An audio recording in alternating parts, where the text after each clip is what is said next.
सभागृहाला सांगतो, हा अर्थसंकल्प फक्त 1 वर्षाचा विचार करून आम्ही दिलेला नाहीये.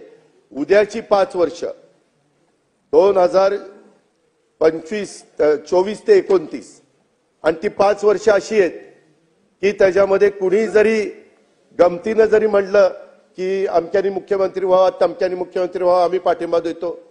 अरे तुमच्याकडे माणसंच नाही, कशाचा पाठिंबा देत? 20 टाळकी असताना, 15 टाळकी असताना, 10 टाळकी असताना नाही. मग 1 मिनिट, तसा नाही. तुम्ही पण बोलत असताना काही जण का बोलले? मी मगाशी पण म्हणालो होतो, मी नेहमी सन्माननीय सदस्यच म्हणतो. पहिल्यांदा तुम्ही नव्हता, परंतु सन्माननीय सदस्य भास्करराव जाधव आणि मग इतर सगळे सन्माननीय असं म्हणून तेवढं ते सन्माननीय असं नाही. मग तुम्ही पण बोलत असताना काही पण बोलायचं. मुख्य आता हा एक तर तुम्हाला भास्करराव माहिती आहे, 5 वर्ष ह्या सरकारला ब्रह्मदेव आला तरी कोणी धक्का लावू शकत नाही.